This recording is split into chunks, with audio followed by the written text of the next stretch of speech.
Oi, gente! Bem-vindos! Mais um episódio de Brasileiros. Agora entramos na reta final e hoje recebemos Dani Suzuki. Já já ela tá aí. Vamos entrando.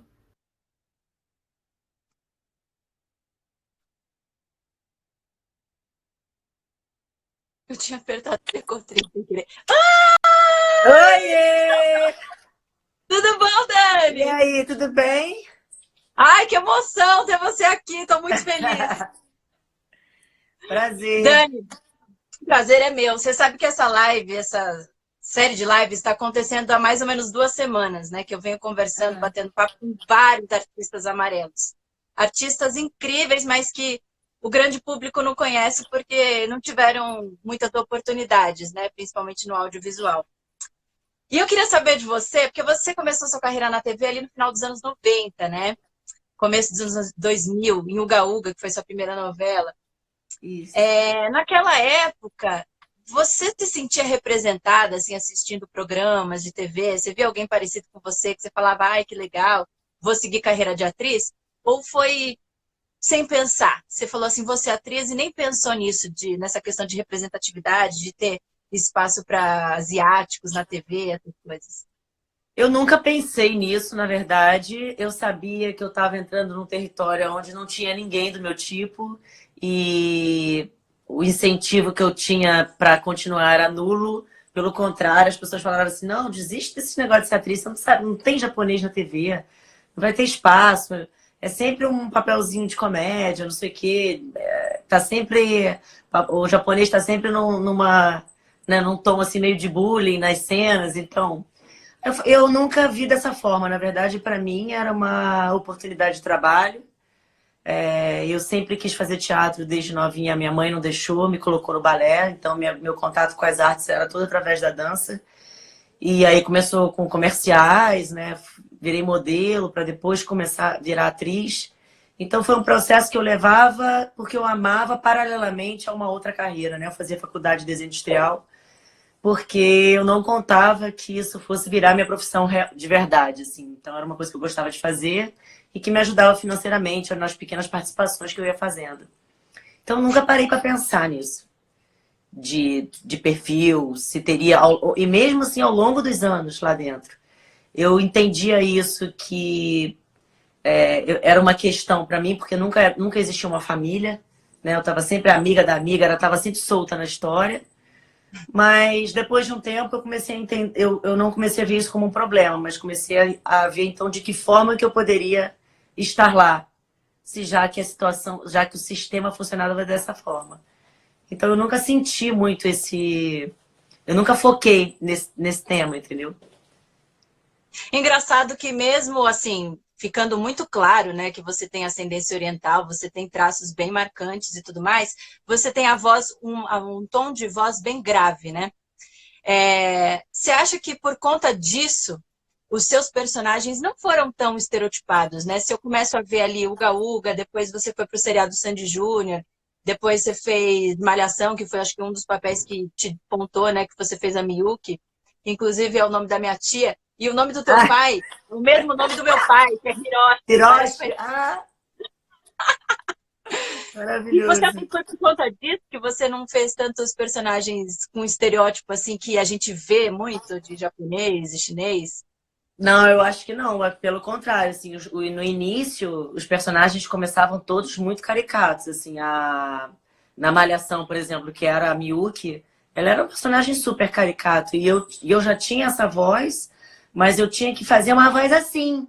Pra Miyuki, eu falava, eu tinha que fazer um tom mais agudo, pra ela parecer mais escandalosa, porque era um personagem, a proposta é que ele fosse bem caricato, tanto que quando a Miyuki começou, ela tinha sotaque japonês, assim, de falar Brasil, e tinha que falar mamão, falava desse jeito. E depois de um tempo eles decidiram, foi assim, de um dia para o outro. A partir de hoje a Milton não tem mais sotaque, não. Eu falei, mas não? Assim, começa hoje sem Bipolar. nada? Sem nada, acabou agora. Acabou. E acabou assim. E ninguém muito se ligou nisso, né? Acho que criança não. Naquela época, a Malhação era uma loucura, né? Era uma febre. Acho que foi um dos períodos mais assistidos de Malhação.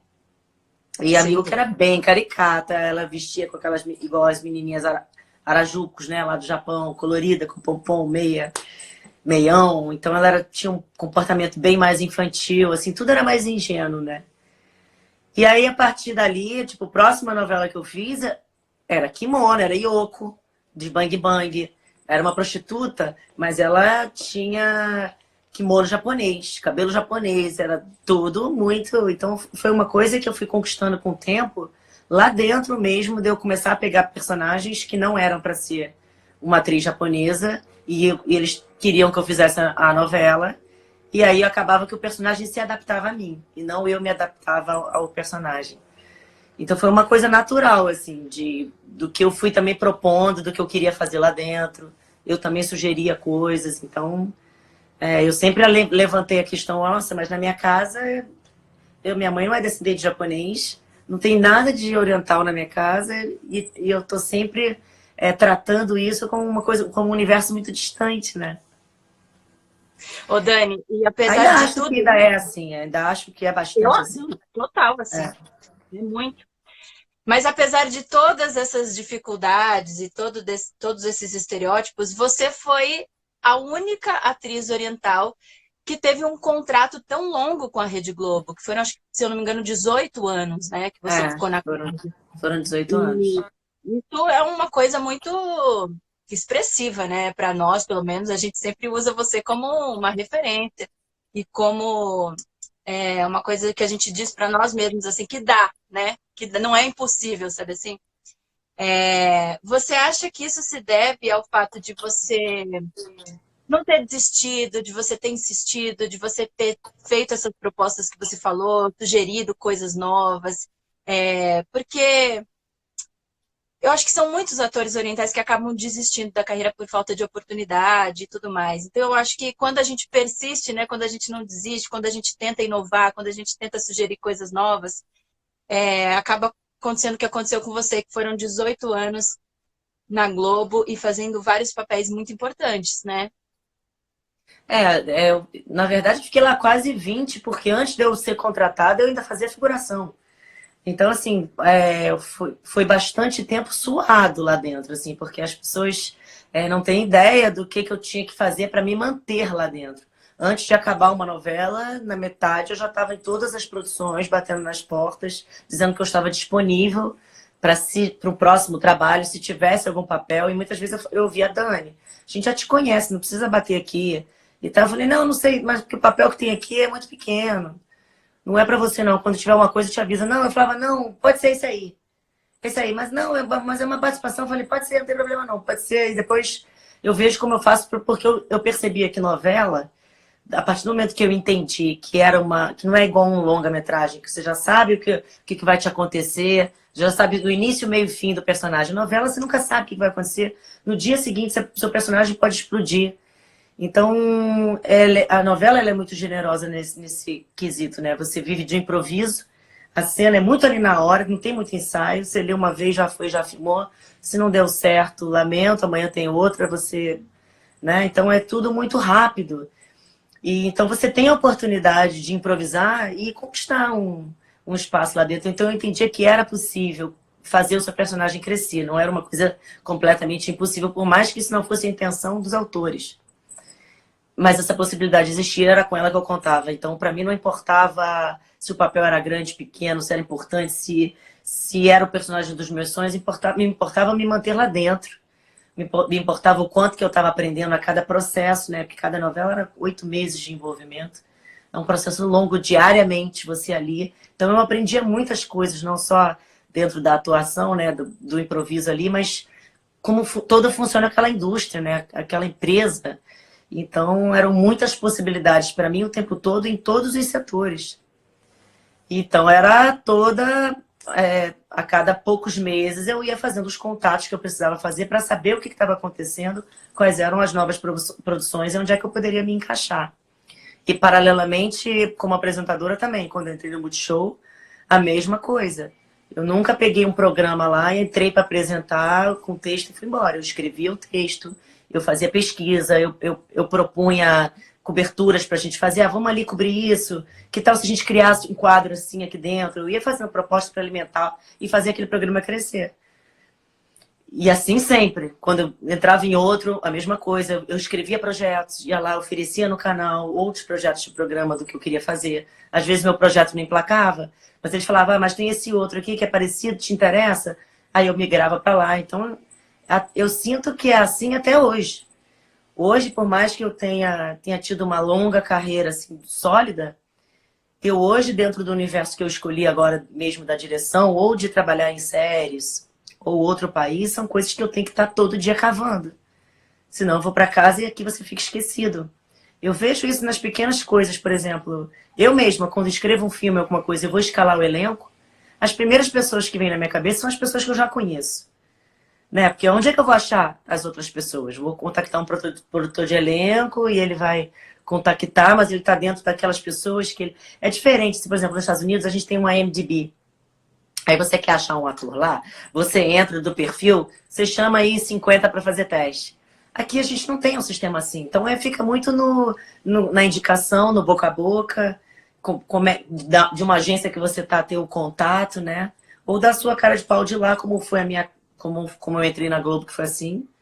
Entrei lá na fila e entrei para alguém me avisou que tinha um monte de gente numa fila. Eu fui para a fila, entrei na fila.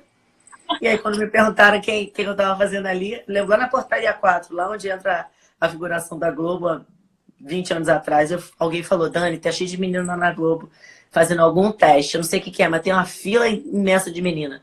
E eu fui para lá, e quando chegou a minha vez, que eles perguntaram, quem te chamou? Eu falei, não sei, deixaram um recado na minha casa.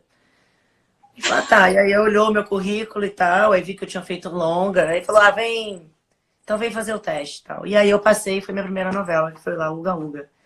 Então foi uma coisa, e a partir dali, a partir do momento que eu entrei, eu falei, bom, agora eu vou entender como é que funciona aqui dentro os departamentos, para ver com quem eu preciso falar.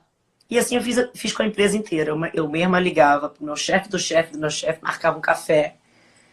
O que você quer? Não, eu quero só te conhecer, eu quero conhecer as pessoas da empresa, acho que é importante e tal. E então sempre tive essa postura de ver a Globo como uma empresa, uma escola, que eu iria aprender tudo, né? E não como a Rede Globo de televisão, de distante. Eu nunca consegui entender a minha carreira, tipo, virei atriz, famosa. Isso nunca passou na minha cabeça. Minha preocupação era como eu ia me manter naquela empresa, como que eu ia crescer, onde é que era difícil para mim, então por onde que eu teria que contornar para chegar onde eu queria, né?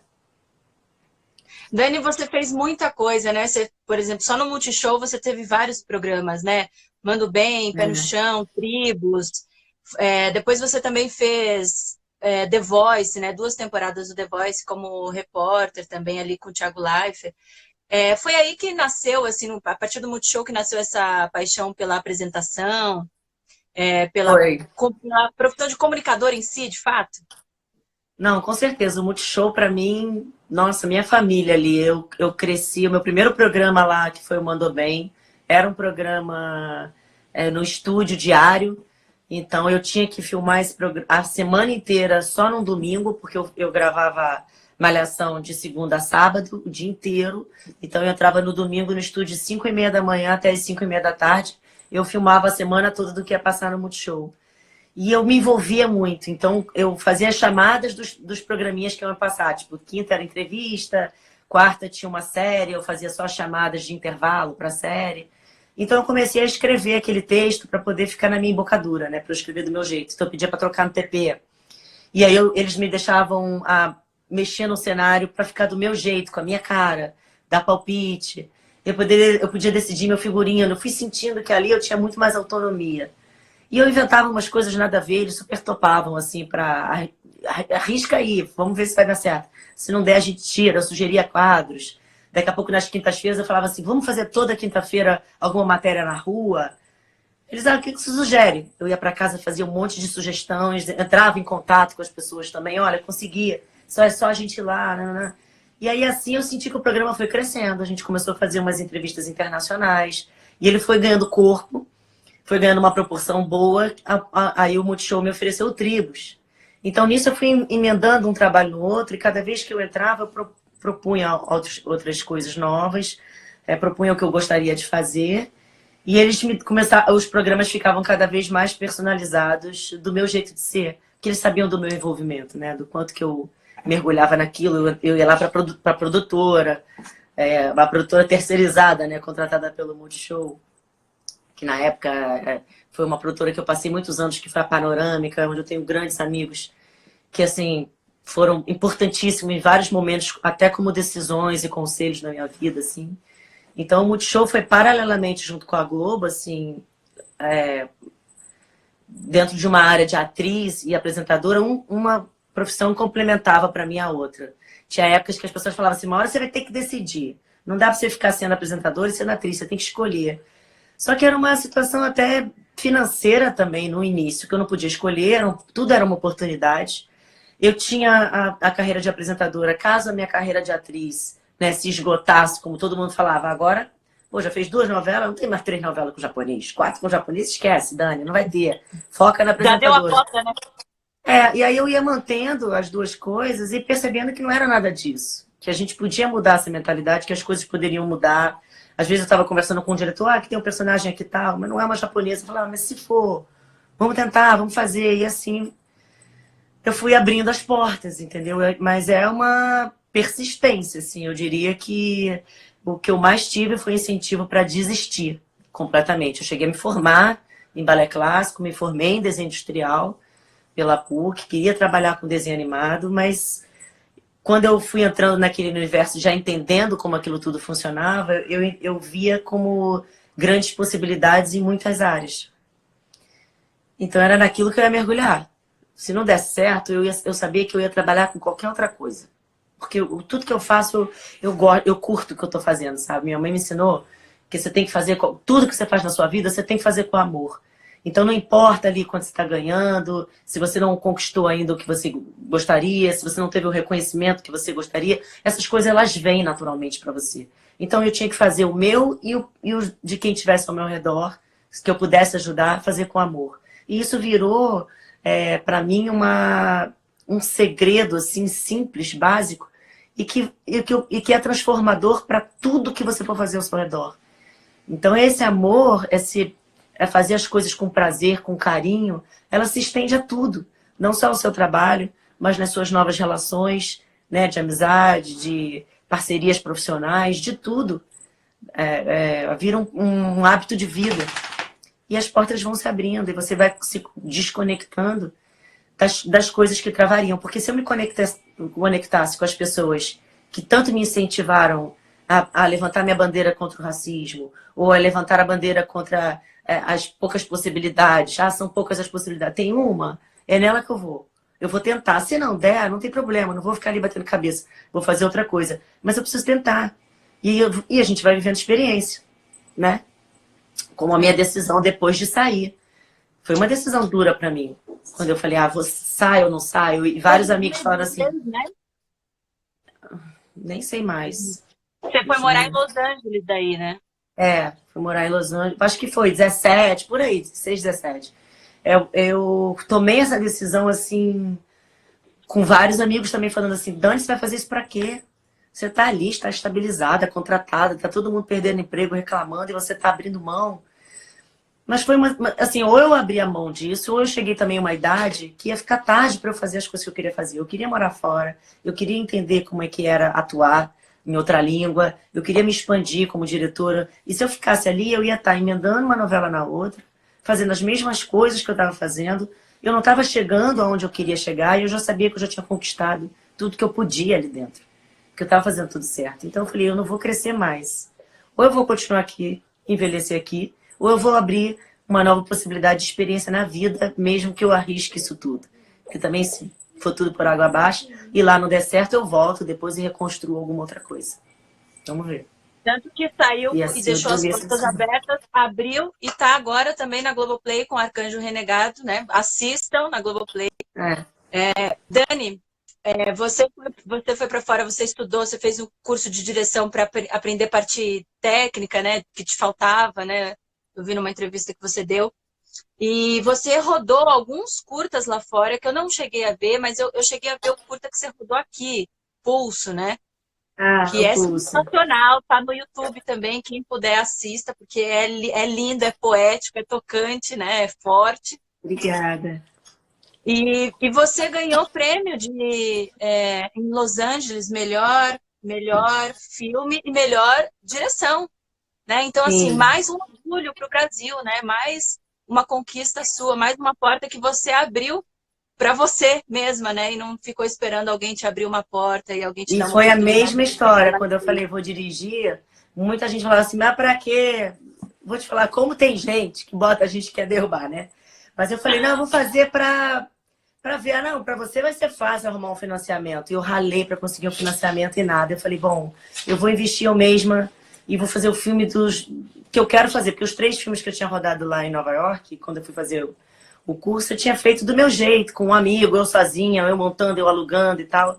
E aí eu falei, poxa, e se eu realmente tivesse uma equipe, como é que isso seria? Eu resolvi bancar mesmo do meu dinheiro uma equipe, chamei os amigos, então a grande parte realmente foi por amor, eram amigos que já tinham trabalhado, e eu falei, olha, eu tô com um roteiro, ele não é um roteiro comercial, mas é um curta que eu quero fazer como um cartão de visita para depois rodar meu longa. E aí fiquei naquela dúvida um tempo, porque eu estava fazendo de novo Malhação, então eu estava no período de filmagem, eu não sabia se eu ia ter alguma data de filmagem livre. Então eu pedi para a produção se tinha alguma possibilidade deles me darem 4 dias. Com certeza que eu não iria filmar, para poder rodar um curta e tal. Eu fiquei 1 mês e meio em pré-produção. Assim, aí foi a hora que eu aprendi muita coisa, porque eu fiz tudo que você pode imaginar. Eu estava colada com o meu assistente de direção e ele foi me guiando, né? Que ele já estava acostumado a fazer toda essa pré-produção de filme. E eu fui escolhendo com quem eu queria trabalhar e fui entendendo todo o processo de rodar um filme, desde a pré-produção até o pós, né? Desde a coloração, tudo que você pode imaginar, né? Queimar o DCP, escrever nos festivais depois. E quando eu terminei de rodar o filme, eu consegui meus 4 dias de liberação. Então, assim, fiquei os 4 dias sem dormir, virando noite, porque eu tinha que ser a primeira a chegar, a última a sair.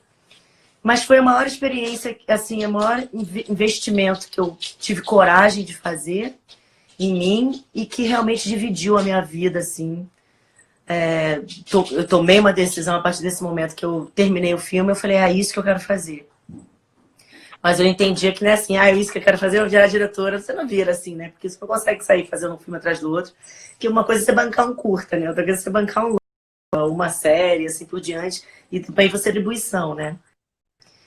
Então foi um risco que eu resolvi tomar e deu certo. E essa produtora foi me inscrevendo em vários festivais. Você congelou para mim, Bruna? Será que congelou para todo mundo? Voltou? Pra mim não voltou. Oi? Tá, tô Não ouvindo. congelou para você? Ah, por isso. Não, só Ah. ficou um pouco assim E aí ruim. eu... Tá ouvindo? Tô. Aí o filme começou a ganhar vários festivais aqui no Brasil. Aí eu comecei a achar, olha como é que é a cabeça, né? Comecei a achar que eu tava ganhando os festivais aqui porque, talvez porque as pessoas me conheciam, então queriam que eu fosse no festival para ajudar a divulgar, nananá. E aí eu comecei a inscrever nos festivais internacionais, onde ninguém me conhece. E comecei a ganhar os festivais fora também. Foi o que realmente, assim, me falou, pô, então o filme funcionou, é bacana, é isso mesmo. É possível fazer com pouco dinheiro, com força de vontade. Aí fiquei com vontade de rodar outros. Aí quando ele foi selecionado para esse festival lá em Los Angeles, ele estreou lá num cinema, ele foi selecionado por uma produtora, me acharam no IMDb. Enfim, entraram em contato através do filme para entrar em cartaz. E ele entrou em cartaz no cinema lá. E aí eu fui para lá assistia todas as sessões. Sentava lá no cinema todo dia para poder ver quem era o público que ia e tal. E assim, para mim foi muito gratificante, porque às vezes a gente precisa, né, desse reconhecimento para entender que você está fazendo uma coisa certa. Eu já tinha iniciado o meu documentário, que eu já tinha outros planos para ele, é o que eu estou rodando ainda, o documentário é um longa, então é mais também com o meu, eu estou financiando ele também. Porque eu não quero deixar de fazer por ficar aguardando, então eu vou aos pouquinhos, quando vai entrando um dinheiro eu vou rodando mais um pouco, vai entrando eu vou rodando, e conforme dá para viajar. E aí eu acho que se a gente, Bruna, na vida, a gente não fizer esse tipo não tomar esse tipo de risco, o tempo passa e a gente não faz nada. Então, assim, não, hoje, quando eu tomo uma decisão de morar em Los Angeles, eu não sei necessariamente se isso vai dar certo para mim. Assim, é um mercado novo, lá ninguém me conhece, então vou começar do zero.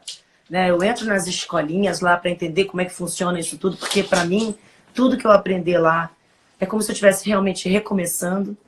É outra língua, não basta só eu falar fluente, é outro tom, é outra forma de trabalhar, é tudo muito diferente, assim, mas é um risco que eu quero correr, uma oportunidade de tentar, né?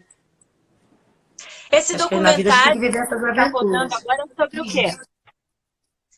É sobre criança refugiada. Eu rodei na Síria, na Turquia, no Líbano, agora na fronteira Venezuela. É um documentário sobre criança refugiada.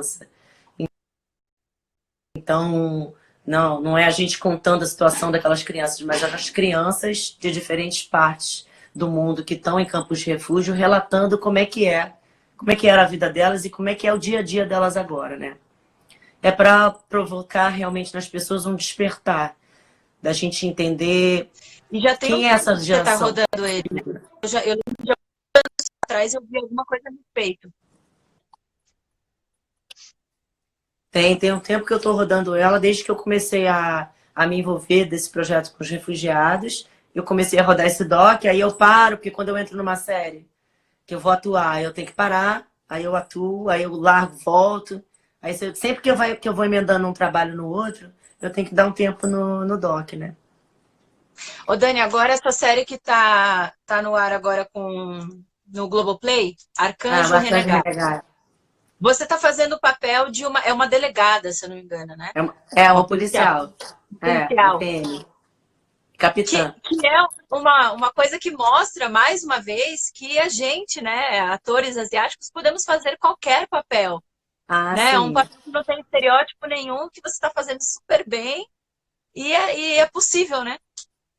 Não, eu acho que a gente pode fazer qualquer papel. Acho que aqui ainda existe uma mentalidade.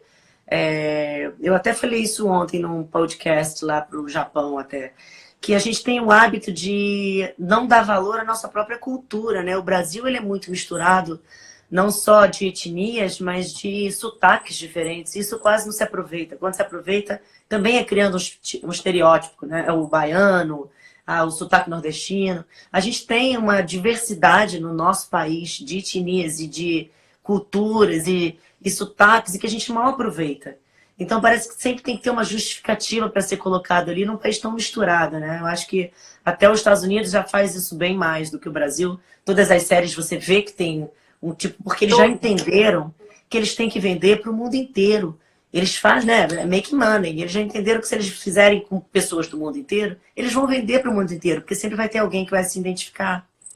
É uma mentalidade que eu ainda não vejo aqui no Brasil. Eu acho que a gente ainda continua fabricando para nós mesmos, né? Para brasileiro assistir. Então, o que também seria uma mentalidade errada, né? Porque a mistura está aqui dentro. Acho que a internet está vindo a diminuir isso aí, né? A gente está tendo acesso hoje a muitas outras filosofias de vidas e culturas. Então, eu acho que automaticamente isso vai mudando, né? Eu espero, né, que mude aqui, porque tem tantos atores bons orientais, dava para formar um núcleo, dá para fazer uma novela inteira, né? Assim como os americanos não fazem séries e novelas inteiras, tem canal só de negros, aqui a gente poderia fazer a mesma coisa, né?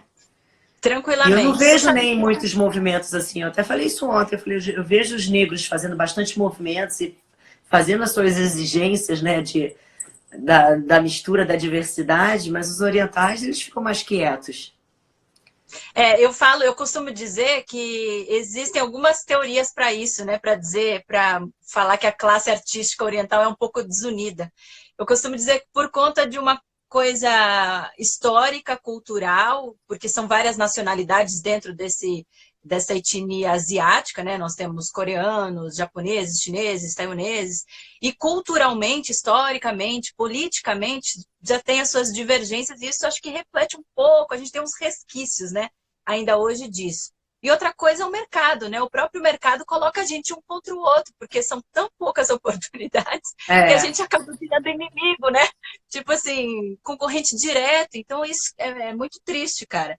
Mas eu acho que o mais inteligente é fazer o caminho contrário, é a gente se juntar porque é até Com clichê dizer certeza. que somos mais fortes, mas acho que juntos a gente vai chamar mais atenção e pode ser mais ouvido, né? As nossas questões, as nossas causas.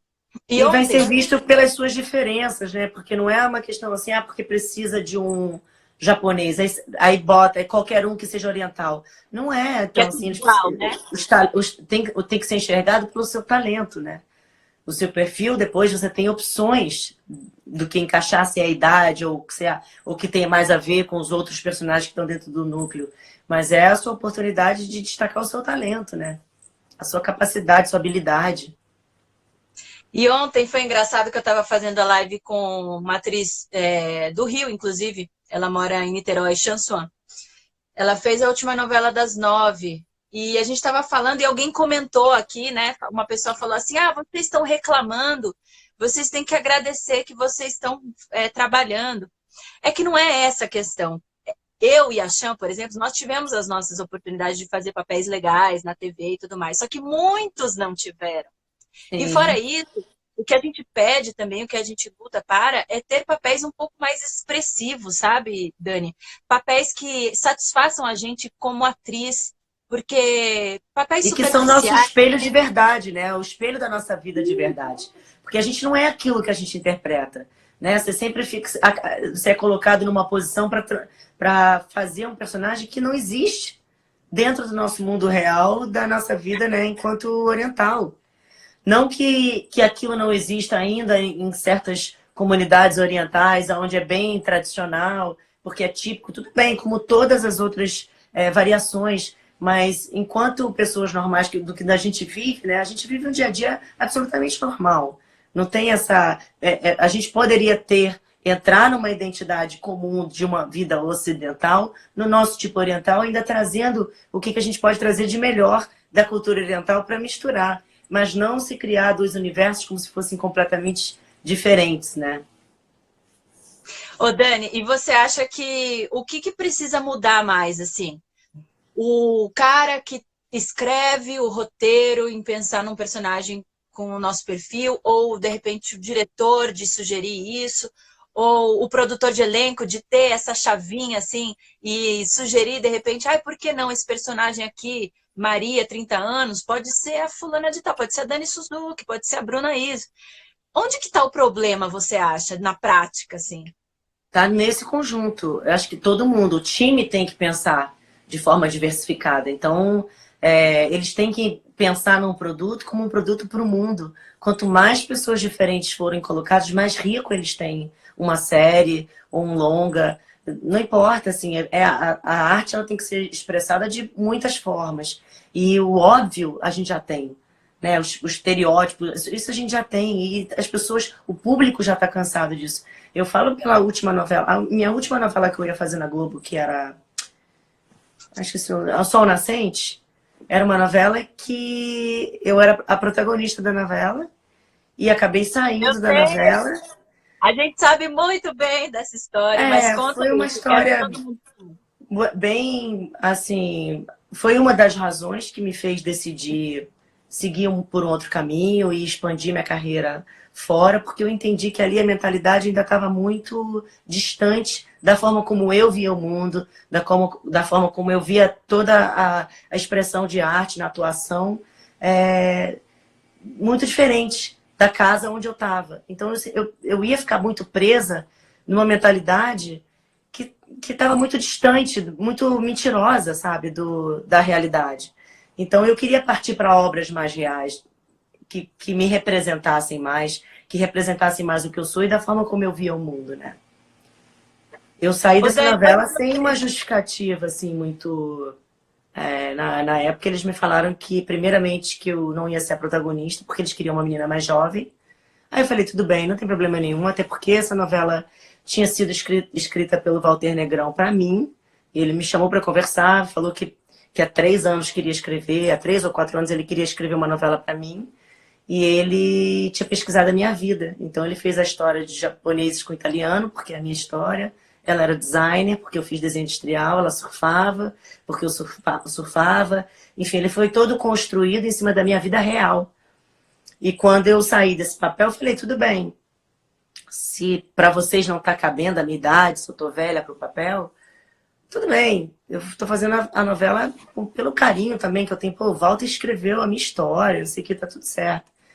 E aí, daí umas 2 semanas depois, eu fiquei sabendo, entrou a Giovana, né, pra fazer o papel, a Giovana Antonelli, e eu virei a prima dela, então eles reescreveram a história como se ela fosse adotada, o roteiro foi, o personagem foi dividido por dois, então algumas das habilidades um tinha, a outra tinha.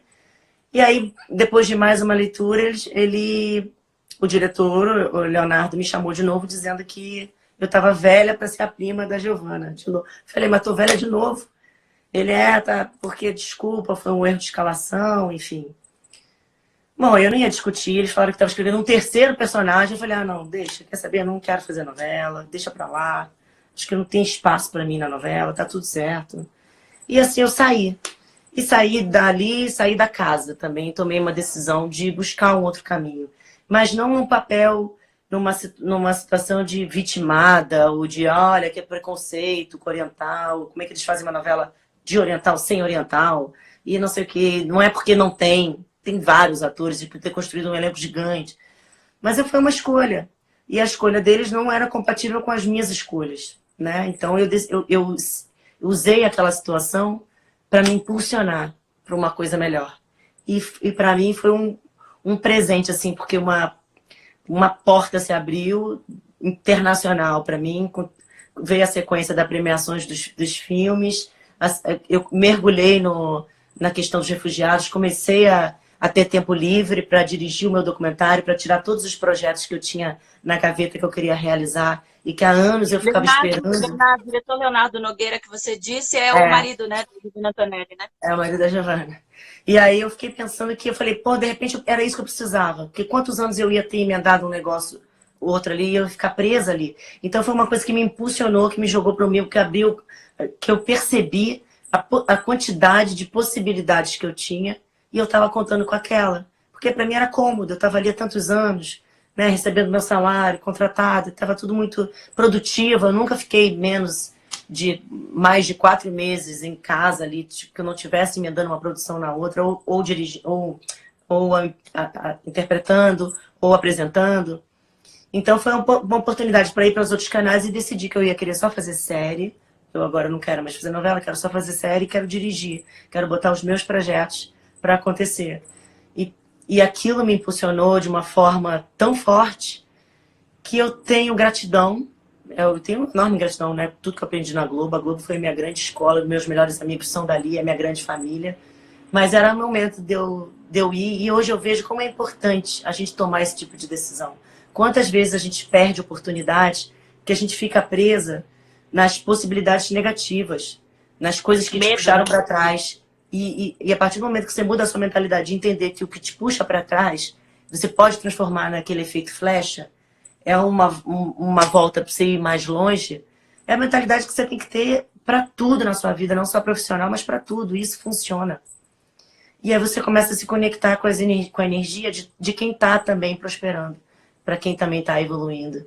E aí começam a abrir possibilidades de novos trabalhos, de novos personagens, coisas que eu nunca pensei que eu ia, por exemplo, um personagem desse, do Arcanjo Renegado, que eu ia fazer um personagem desse numa série, talvez numa novela, eu nunca ia conseguir ter a visão que eu tenho hoje, né? E uma preparação incrível, né? Você teve que aprender a tirar em Los Angeles, num clube de tiro. Foi sensacional essa preparação, né? Não, sensacional. Tanto aqui, com os PMs, com os reais policiais do BOPE. E você trabalhar com outros diretores, que são diretores de cinema, né? O Heitor Dália, que é um cara que eu super admirava. E poder estar filmando com ele, assim, maravilhoso, né? Então, é uma coisa que vem para te acrescentar. Dani, uma história inspiradora, viu? Eu tinha ficado triste no começo, mas agora eu já mudei. Já fiquei achando que tudo acontece do jeito que realmente tem que acontecer na nossa vida e sempre para o melhor, né? Você se sente hoje, assim, 100% realizada como atriz, como apresentadora, como diretora, e você quer seguir essas tuas carreiras em paralelo? Assim, você quer continuar sendo tudo isso que você é, com todas essas facetas? O mais difícil para mim é continuar sendo tudo ao mesmo tempo, né? Eu sinto que em algum momento eu vou ter que tomar uma decisão, mas eu não me sinto, por exemplo, como atriz realizada, completa, porque eu quero atuar em outra língua, eu quero atuar em inglês, eu quero fazer filmes de grandes produções, eu quero aprender como é que funciona tudo aquilo, porque eu quero dirigir filmes com efeitos, eu quero saber como é que funciona. E assim, no Brasil a gente não tem cursos para isso, não tem como você estudar, nem a gente não produz aqui filmes assim com efeito. Então eu quero estudar lá, entender como é que funciona tudo aquilo e trazer esse conhecimento para cá, para aplicar aqui também, né? Porque o time que a gente tem hoje de cinema, que trabalha aqui, ele é fantástico. Eles fazem qualquer coisa, eles se viram no 30, eles fazem qualquer coisa. E nos Estados Unidos eles têm o hábito de fazer tudo tudo muito grande, né? Com altas produções, tudo com muito dinheiro.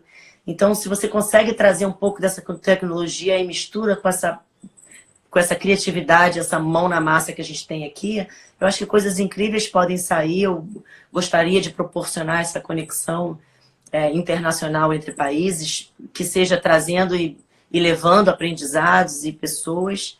Então, eu acho que como atriz, eu quero ainda fazer coisas lá. Aqui como diretora, eu quero dirigir os meus próprios projetos. Eu estou escrevendo uma série agora também. Eu quero estar sempre... Porque você tem essa liberdade, né, enquanto diretora, de colocar a sua ideia, o final que você imaginou para aquele filme. Então, assim, de escolher o seu elenco e de fazer... Quando você assiste uma obra que você vê as coisas que você achava que não funcionava porque eles não tinham justamente essa mentalidade, então por que não entrar como diretor e colocar essas pessoas para atuar, né? Eu gostaria daqui a alguns anos eu já estar só do lado de lá, só dirigindo. Eu ainda hoje atuo porque eu preciso trabalhar, e é como eu vivo, né? E eu tenho tido oportunidade de personagens fantásticos em séries, que é outra linguagem completamente diferente de novela, é muito mais próxima do cinema, né? Só que num prazo maior. Então eu estou realmente numa época assim, fascinada com séries, mas eu sinto que também no meu lado, do meu legado social, do que eu quero fazer, eu posso usar o cinema também ao favor, e aí é para onde eu embarco com os documentários. Difícil levar um pouco tudo ao mesmo tempo, mas assim, não sonho com um programa de voltar a apresentar. Eu acho que com essas lives agora, eu já meio que estou matando essa vontade, que agora eu inventei fazer live todo dia. Então isso acaba que é muito parecido com o mesmo processo, porque não é só a gente sentar, né, e fazer live, a gente tem que fazer uma mega pesquisa, tem que entrar em contato com a pessoa e preparar como é que vai ser esse conteúdo, e o conteúdo da próxima semana é como você preparar um programa. E pior, sem uma equipe, né? Porque você que tem que montar a luz, você que tem que montar, ver se a internet tá não sei o quê, depois tem que editar. Então é uma loucura, assim. Eu tô mais ocupada agora do que quando eu tô morrendo de saudade de um set de filmagem e tô me sentindo mais focada agora, dentro de casa, produzindo live, do que se eu tivesse num processo realmente de um filme ou uma série, né? Inclusive, você inovou mais uma vez e arranjou aí mais um programa que é o Deu Match na Quarentena. Inclusive, ontem eu entrei lá no link e falei assim, eu vou me cadastrar, né? Mas não tinha, só tinha para você. Porque quem cadastra, quem se inscreve são os pretendentes. Eu apresento, porque a ideia foi assim, eu vou começar pelos meus amigos. Porque eu falei, não vou abrir um programa de casamento e apresentar quem eu não conheço para quem eu não conheço. Então eu vou começar com os meus amigos, eu vou chamar meus amigos solteiros, vou apresentar primeiro os meus amigos solteiros, aí vou ver quem tá aí na internet que se interessa, que é bacana, e aí eu faço essa seleção. Aí eu faço uma pré-seleção. É toda sexta-feira, né? Toda sexta-feira. E agora, essa sexta, eu me encrenquei, porque meu amigo não... A gente bola a regra, né? Faz tudo direitinho. Eu fiz a regra para ele escolher no final das 3, né? Que eu apresento ele. Na segunda live ele elimina uma e no final ele escolhe das 2 uma.